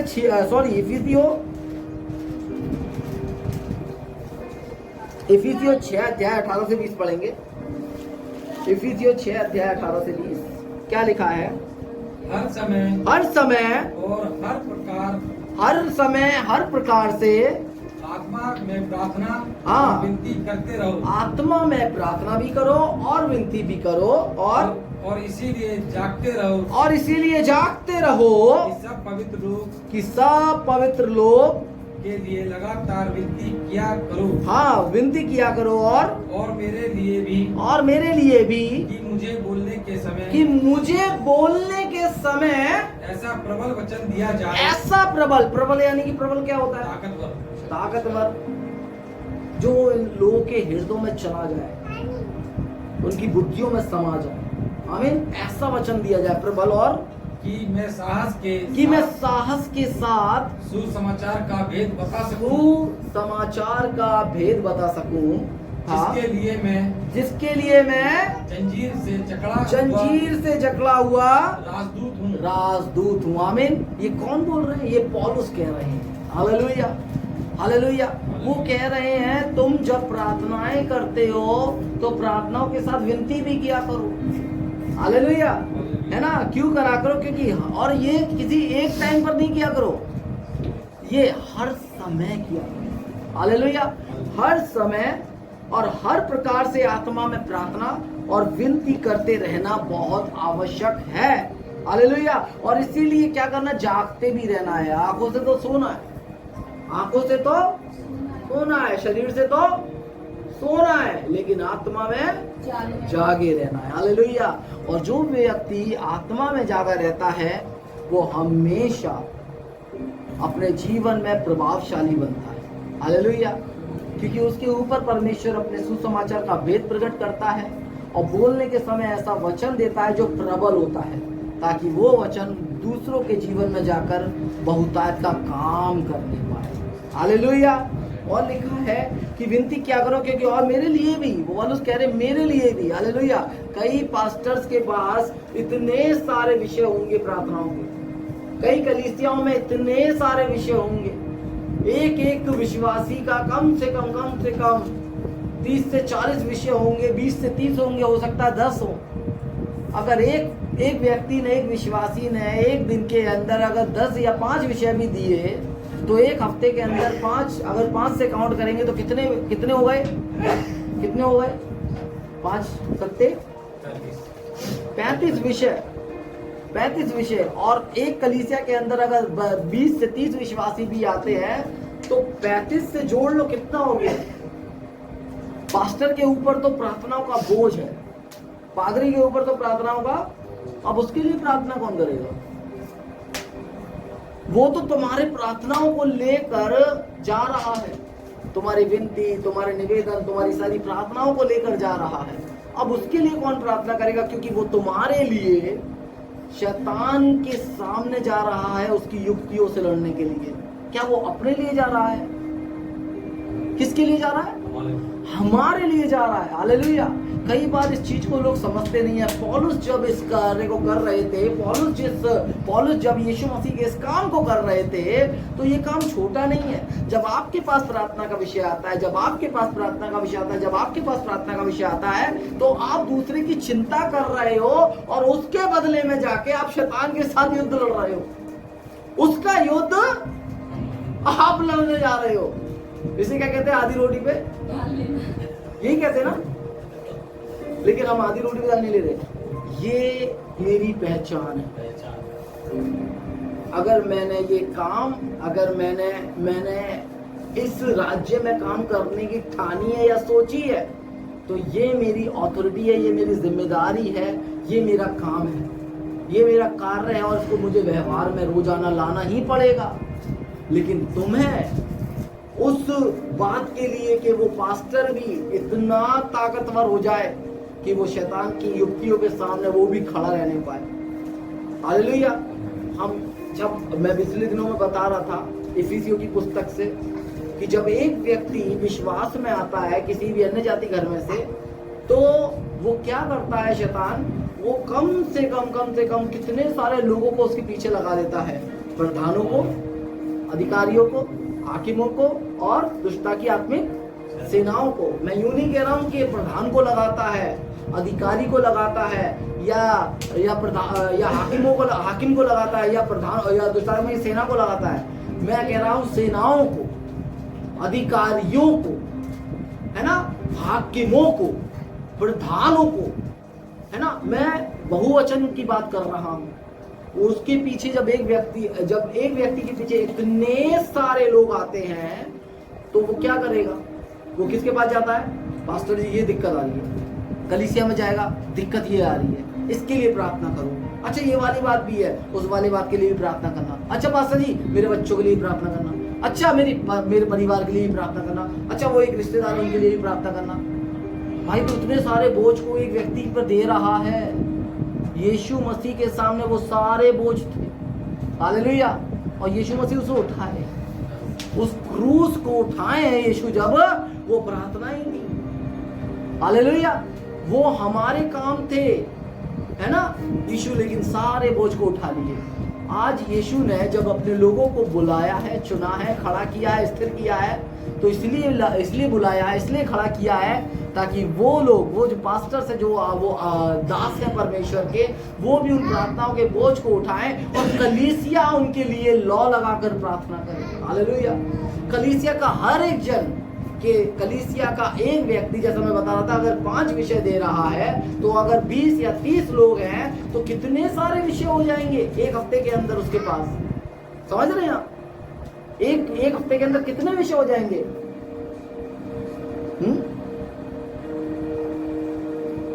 अनुमानित तौर पे बहुत हो जाएंगे, है ना।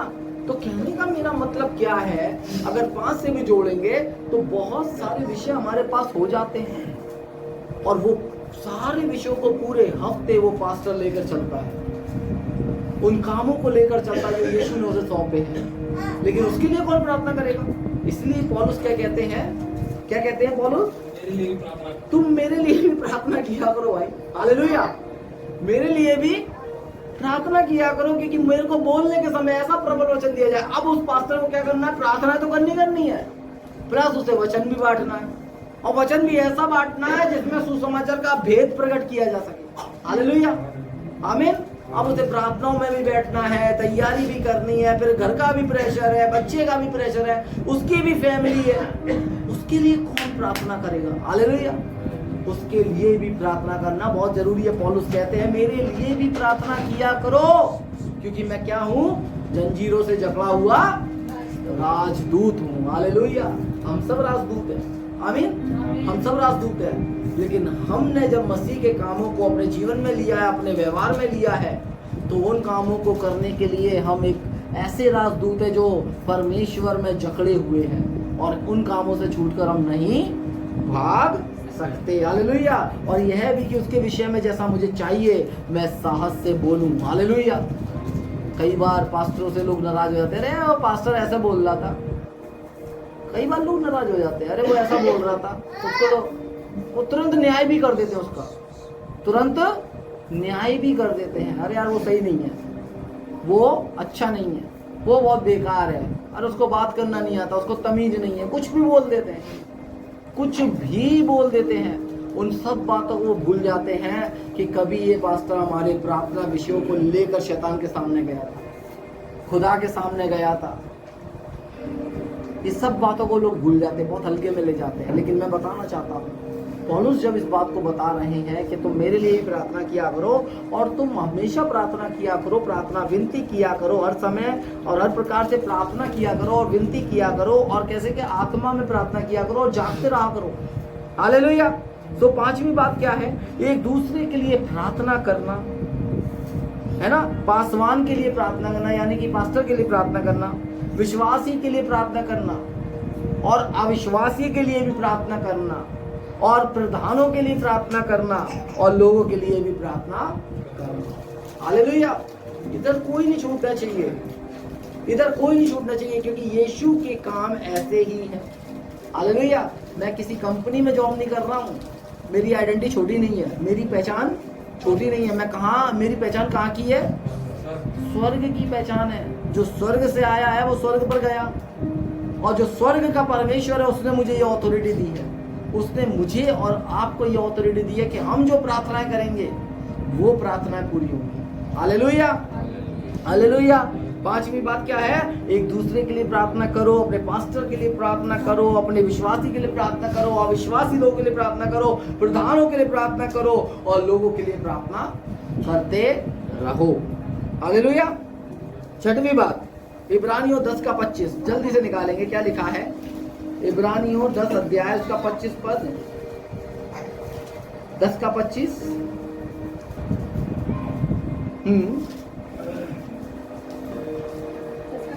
हाँ।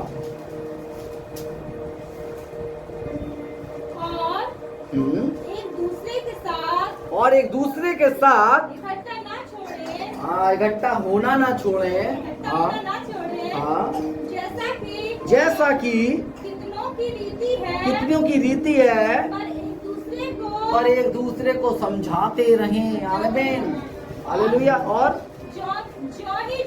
और ज्यों ज्यों उस दिन को निकट आते देखो, त्यों त्यों और भी अधिक यह किया करो। यानी कि इकट्ठे होना मत छोड़ा करो। आज कलीसिया इकट्ठा नहीं होना चाहती। चर्च जिस दिन होता है संडे, उस दिन तो लोगों की भीड़ होती है, लेकिन अगर कोई ऐसी मीटिंग रख दो जिसमें कि आओ हम सब मिलकर प्रार्थना करेंगे, आओ हम फास्टिंग प्रार्थना करेंगे, उस दिन पता है कितने लोग दिखते हैं? बस 4, 2, 5, 6 मुश्किल से।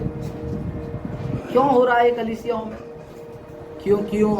क्योंकि परमेश्वर के वचन में लिखा है, जब जब तुम ऐसे समय को आते देखो, तब तब तुम इससे अधिक ये किया करो, अधिक किया करो। लेकिन लोगों ने इकट्ठा होना छोड़ दिया है। लेकिन फिर भी लगातार कलीसिया में जाना बहुत जरूरी है।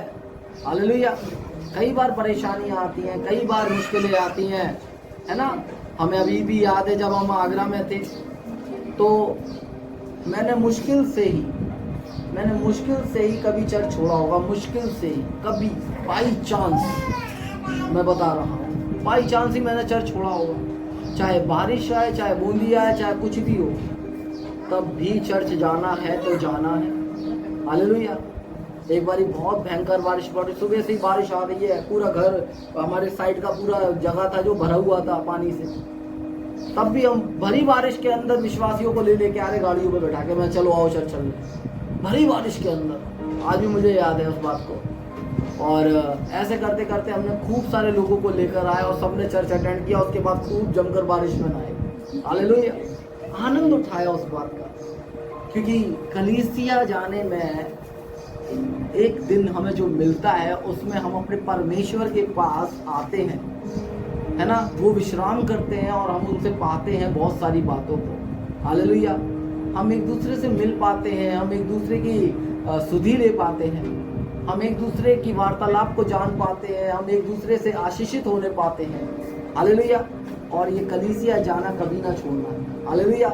और जब जब तुम ऐसे दिन को आते हो, देखो यानी कि दिन अगर कठोर या कठिन आने वाले हैं तो उन दिनों में तो और ज्यादा इकट्ठा होना शुरू कर देना चाहिए, हालेलुया। तो छठवीं बात है, लगातार कलीसिया में जाना बहुत जरूरी है, हालेलुया। ओके, रोमियो 14 अध्याय उसका 1 पद, रोमियो 14 अध्याय उसका 1 पद, रोमियो 14 का 1, जल्दी से पढ़ेंगे क्या लिखा है।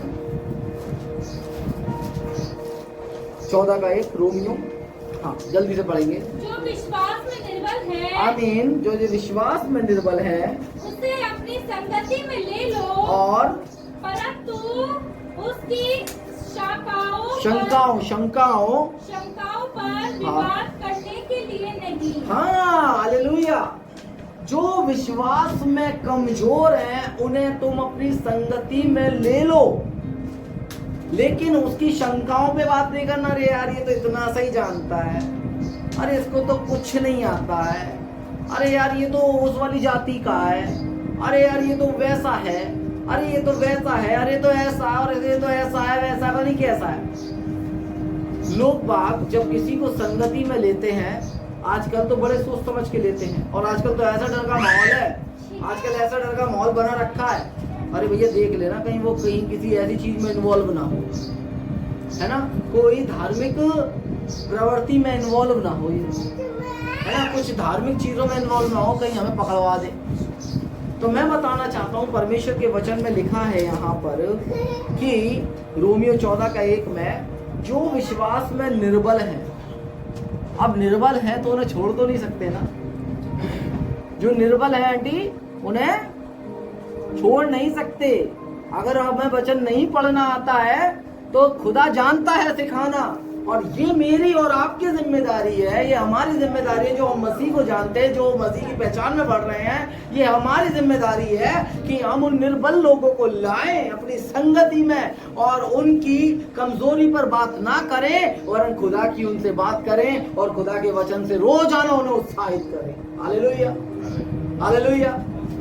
आज बहुत सारे लोग हैं जब हमारे साथ जुड़ते हैं तो कोई कहता है मुझे पढ़ना नहीं आता, कोई कहता है भैया मुझे लिखना नहीं आता, है ना, सारी बातें होती हैं, मैं सारी बातें जानते हैं हम, हालेलुया, सारी बातें होती हैं, हम जानते हैं, हम भी निर्बल थे एक दिन, हालेलुया, हम भी एक दिन निर्बल थे, लेकिन खुदा ने उठाना शुरू किए, और जिसको वो उठाना चाहे, जिसको वो उठाना चाहे तो वो कभी गिर नहीं सकता, हालेलुया, हालेलुया।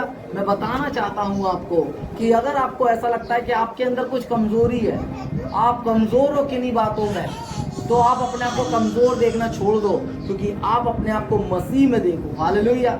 मसीह में आपकी पहचान क्या है? पुत्र होने की, हालेलुया।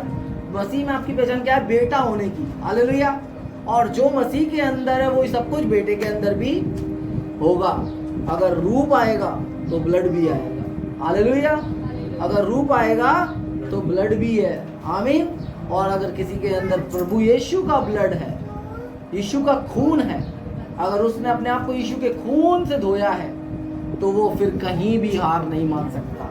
इसलिए जब लोग विश्वास में आते हैं या संगतियां करते हैं, तो बड़े ही सोच सोच के लोग एक दूसरे को बुलाते हैं। अरे इसको बुला लेते हैं, अरे उसको बुला लेते हैं, अरे यार वो तो पढ़ नहीं पाता है। कई बार लोग अपने मुंह से कह देते हैं, लेकिन हमें किसी की शंकाओं पे बात, हमें किसी की कमजोरियों पे बात, हमें सिर्फ और सिर्फ एक चीज पे बात करनी है, और वो है वचन। हालेलुया। ये वचन लोगों के अंदर सामर्थ्य लेकर आता है, ये वचन लोगों के अंदर एक नया उत्साह लेकर आता है, ये वचन मुर्दों को जिंदा कर देता है, ये वचन पढ़ना सिखा देता है, ये वचन चलना सिखा देता है, ये वचन हमको बनना सिखा देता है। Hallelujah, hallelujah. सातवीं बात क्या है कि जो विश्वास में कम है उन्हें अपनी संगति में ले लो। Hallelujah, hallelujah. उन्हें ले लो अपनी संगति में। आमीन, आमीन। आइए निकालेंगे आठवीं बात, फिलिपियों 4 अध्याय, फिलिपियों 4 अध्याय उसका 6 और 7 पद जल्दी से पढ़ेंगे। क्या लिखा है मेरे लिए? फिलिपियों 4 अध्याय उसका 6 और 7 पद जल्दी से पढ़ेंगे। हाँ, पढ़ेंगे जल्दी से। किसी भी बात की चिंता मत करो। आमीन। परंतु हाँ, हर एक बात में हाँ, तुम्हारे निवेदन, हाँ, प्रार्थना हाँ, और विनती के साथ, हाँ, विनती के द्वारा, विनती के द्वारा, धन्यवाद के साथ परमेश्वर के सामने उपस्थित किए जाएं। Hallelujah, hallelujah. आठवां काम क्या है? आठवां काम क्या है जिसको हम व्यवहार में ला सकते हैं कि हमको क्या करना पड़ेगा? किसी भी बात की चिंता पहले छोड़नी पड़ेगी। आमीन।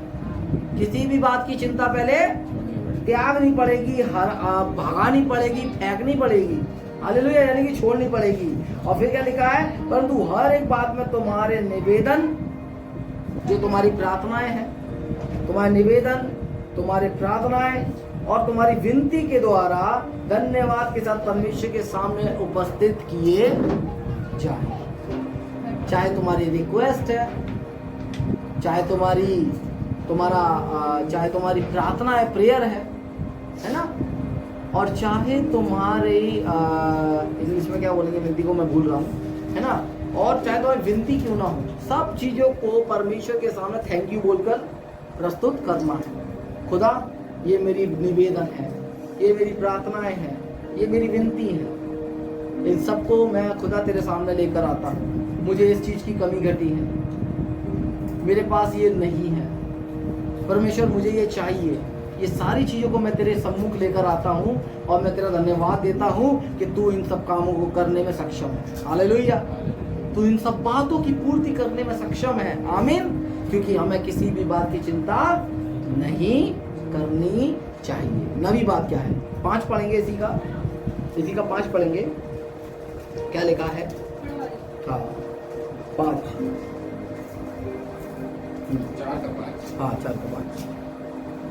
तुम्हारी कोमलता सब मनुष्यों पर, हाँ, तुम्हारी कोमलता सब मनुष्यों पर प्रकट हो।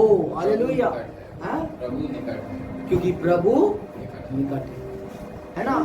गुस्सा तो सब लोग एक दूसरे को दिखा देते हैं, लेकिन जहाँ कोमलता का व्यवहार होता है ना, क्योंकि हम बात कार्य और व्यवहार के विषय में पढ़ रहे हैं ना।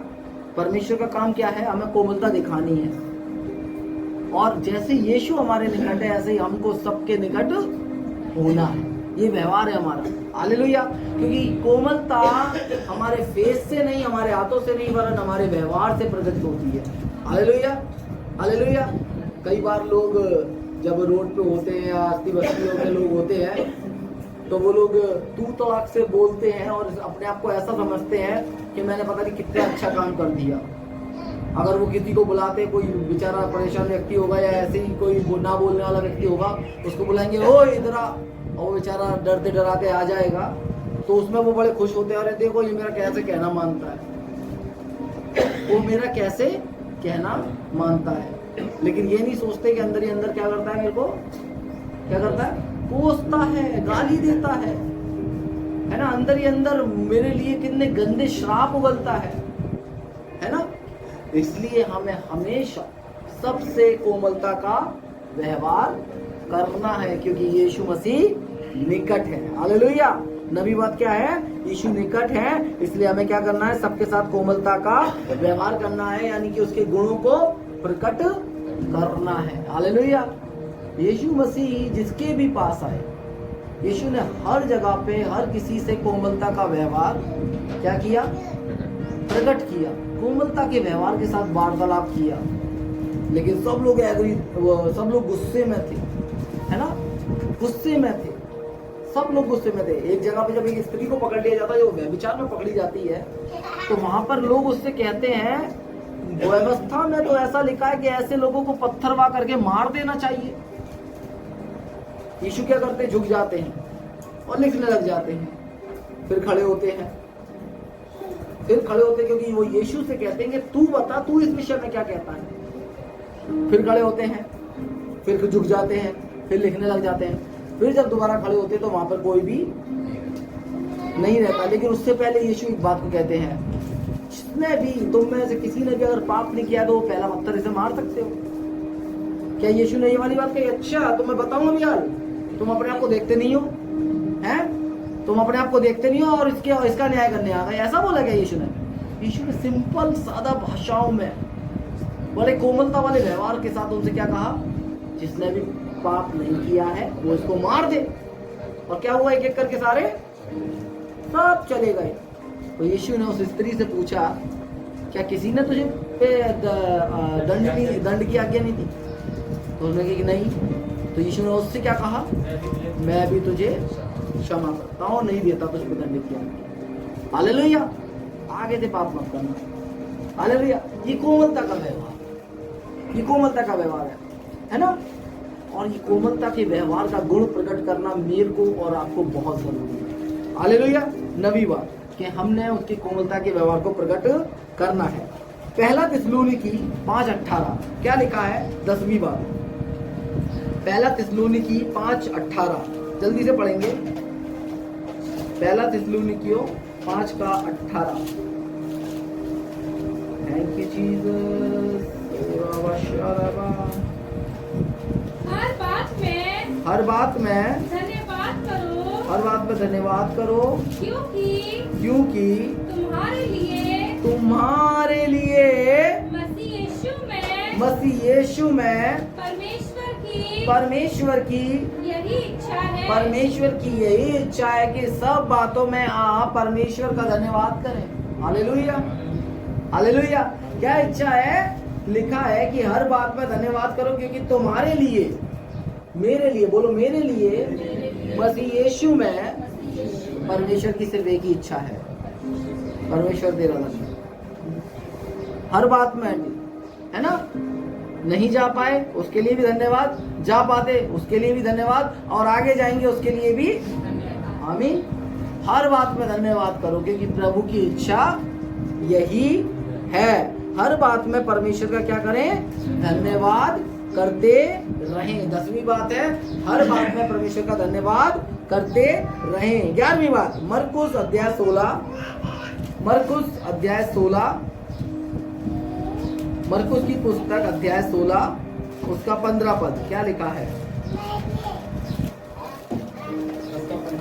मरकुस की पुस्तक 16 का 15 पढ़ेंगे जल्दी से। क्या लिखा है? और उसने उनसे कहा, तुम सारे जगत में जाकर सारे सृष्टि से के लोगों तुम सारे जगत में जाकर सृष्टि के लोगों को, सारी सृष्टि के लोगों को सुसमाचार प्रचार करो। आमीन। आमीन बोलो आमीन। क्या करो? सुसमाचार प्रचार करो। कहाँ पर? सारी सृष्टि में और लोगों में, सारे जगत के लोगों में और सारी सृष्टि में जाकर। प्रचार करो। हाँ, मसीह में मेरी पहचान क्या है? मसीह में मेरी पहचान क्या है? सुसमाचार प्रचार करो। पहली बात क्या थी? परमेश्वर की संतान होने का। अच्छा, पिछले संडे मैंने क्या बताया था? मसीह में मेरी पहचान। दूसरे संडे क्या बताया था? मसीह में मेरे, और आज क्या है? मसीह में मेरे कार्य और व्यवहार। हालेलुया। तो जब मेरी पहचान ही ये है तो मैं काम क्या करूंगा? मेरी पहचान क्या है? मसीह। मसीह यीशु क्या किया? समाचार प्रचार हालेलुया। मन फिराओ, स्वर्ग का राज्य निकट है। मन फिराओ, स्वर्ग का राज्य। चेलों की क्या पहचान थी जब अंताकिया गए? ये मसीह है। उन्होंने क्या किया? सुसमाचार कहां तक आ गया? कहां तक आ गया? हाँ, कहां तक आ गया? हम कैसे जाने यीशु के नाम को? हाँ, हम कैसे जाने यीशु के बात को? हम कैसे यीशु को जाने? सुसमाचार के द्वारा। और सुसमाचार लेकर कौन आया भारत में? थोमा, यीशु का चेला, जिसने यीशु से कहा कि जब तक मैं उसके हाथों के छिद्र नहीं देख लूंगा, उसमें उंगली डालकर नहीं देख लूंगा, तब तक मैं विश्वास। वो व्यक्ति सुसमाचार लेके भारत देश के अंदर आया। हालेलुया। अब यूं मत कभी कहना कि ये अंग्रेजी गॉड है या अंग्रेजों का देवता है। Hallelujah, hallelujah. भारत काय में आता है? हाँ, काय में आता है? और इजराइल काय में आता है? तो कैसे वो इंग्लिश गॉड हो गया? कैसे वो अंग्रेजों का भगवान हो गया? तो कहां का हुआ वो? हिंदुस्तान का परमेश्वर। हालेलुया। कहां का परमेश्वर? क्योंकि ये इजराइल भी एशिया में आता है और भारत भी। और लोग क्या कहते हैं? ये तो हाँ, कैसे हो जाएगा भाई? कैसे हो जाएगा? क्योंकि वो तो यही का खुदा है। हालेलुया। वो भारत देश का खुदा है। आमीन। वो भारत देश का खुदा है।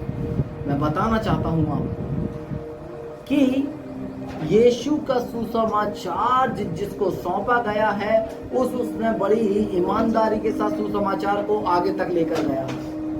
जब यीशु मुझे लेकर आए आगरा से यहाँ पर सिर्फ सुसमाचार सुनाने के लिए, और मैं सुनाता हूँ, कई बातों का सामना भी करता हूँ। कई बातों का, ऐसी बातों का सामना करते हैं जहाँ पे लोग हमसे नाराज हो जाते हैं, जहाँ पर लोग हमसे बोलना छोड़ देते हैं, जहाँ पर लोग बोलते हैं अरे ये तो धर्म बदल देगा, जहाँ पर ये वाली बात भी बोलते हैं अरे ये सही लोग नहीं है, अरे ये लोग ये वाला मीट खाते हैं, अरे ये लोग ये वाला वो करते हैं, ये लोग ऐसा करते हैं, ये लोग वैसा करते हैं। ना जाने कितनी बातें कर देते हैं हमारे विषय में, बिना जाने, बिना।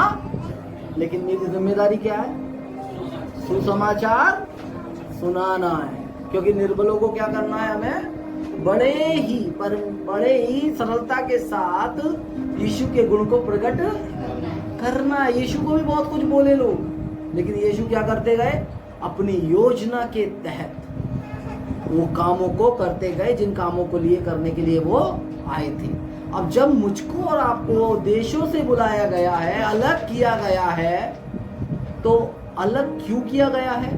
क्योंकि मेरी एक पहचान है, मेरे पास एक अधिकार है, और आज मेरे पास एक काम है। आज मेरे पास एक काम है, और वो काम क्या है? सुसमाचार सुनाना। आमीन। मत सोचो कि कौन विश्वास में आ रहा है या नहीं आ रहा है, मुझे सुसमाचार सुनाना है। ये मत सोचो कि मैं बस उस पर काम कर रहा हूँ, ये विश्वास में नहीं आ रहा है। ये लाने का काम खुदा का है। हालेलुया।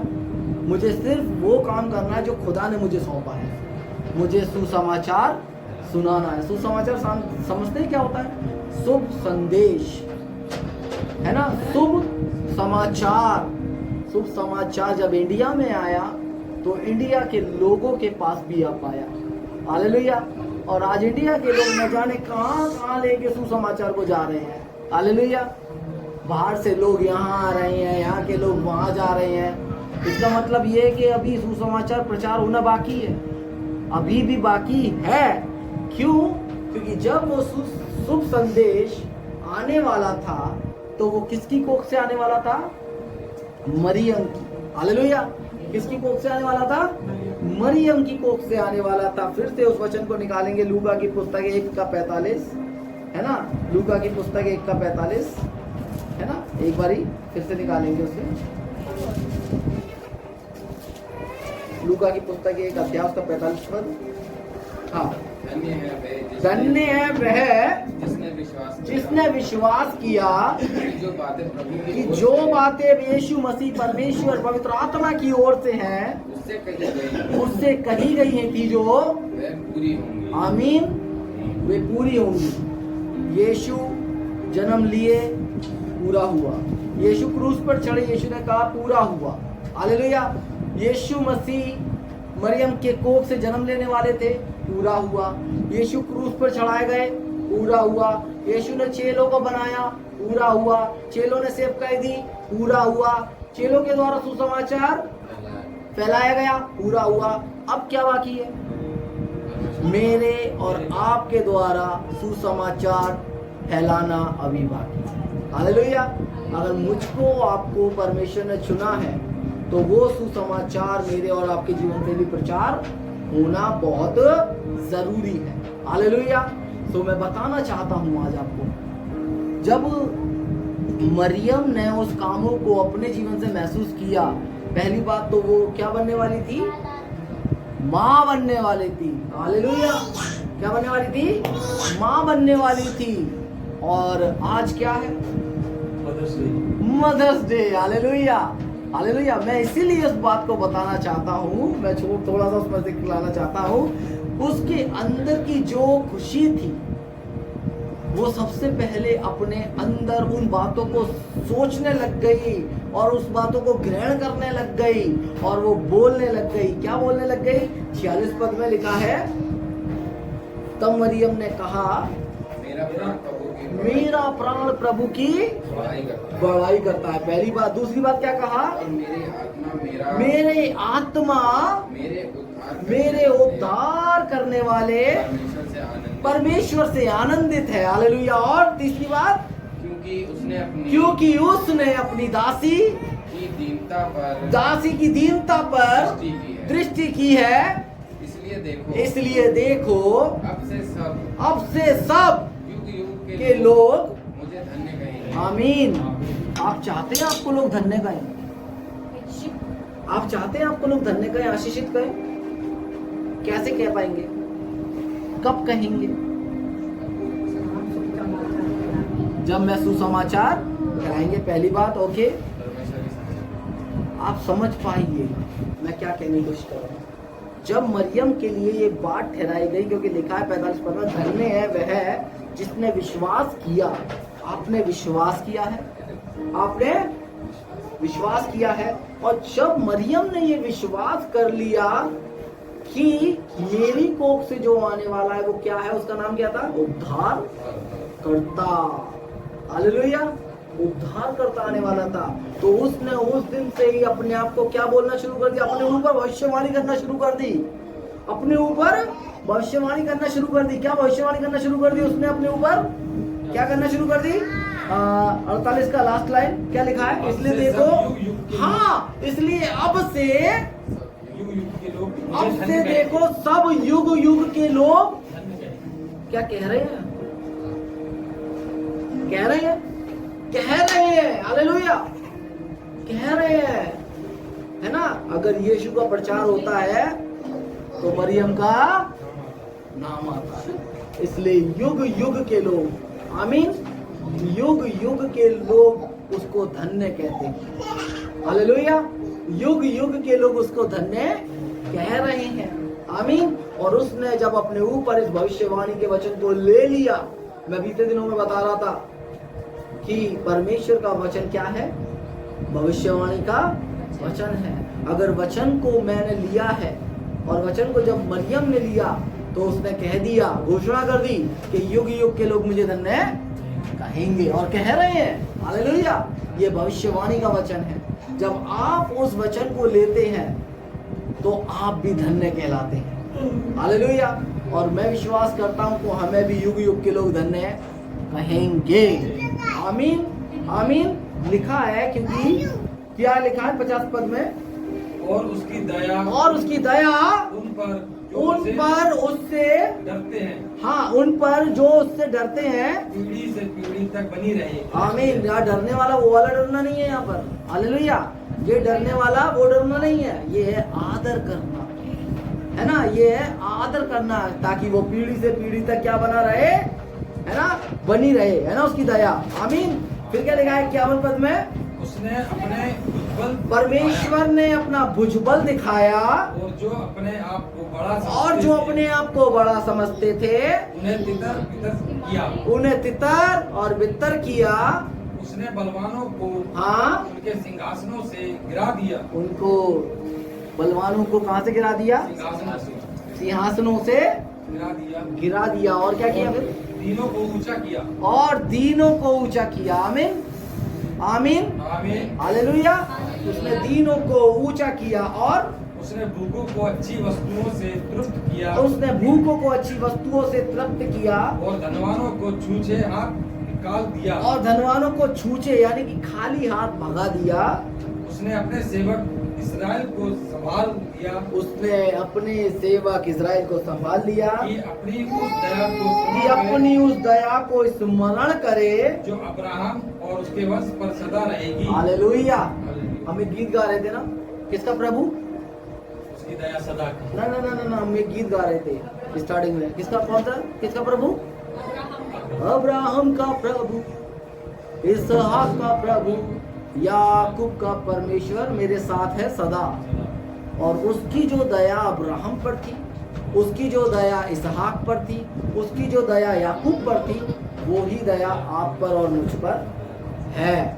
और वो ही दया मरियम पर थी। इसलिए युग युग के लोग, पीढ़ी पीढ़ी के लोग उसको धन्य कहेंगे। हालेलुया। और जो अब्राहम और उसके वंश पर सदा किस पर रहेगी? सुना ही नहीं दी मेरे को। किस पर रहेगी?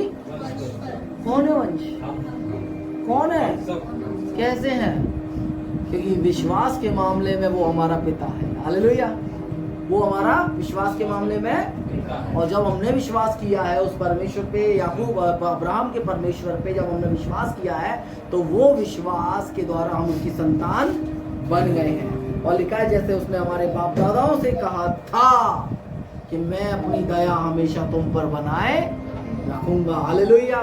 सो मैं बताना चाहता हूँ इस दिन के द्वारा कि जब परमेश्वर प्रभु यीशु मसीह का जन्म हुआ, तो एक ऐसी स्त्री के द्वारा हुआ जिसने भविष्यवाणियों के वचनों को ग्रहण किया। भविष्यवाणियों के वचनों को उसने अपने कार्य में लिया, है ना? उसने अपने कार्य में उसको लिया, अपने व्यवहार में लिया।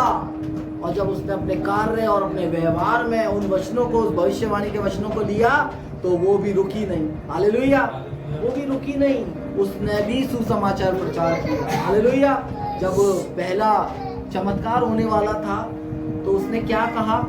वो जैसा बोलता है वैसा करना, है ना? जब काना नगर में पहला चमत्कार होने वाला था, दाखरस को, पानी को दाखरस में बदला जाने वाला था, तो उसने लोगों से क्या कहा कि जैसा वो कहता है वैसा करना।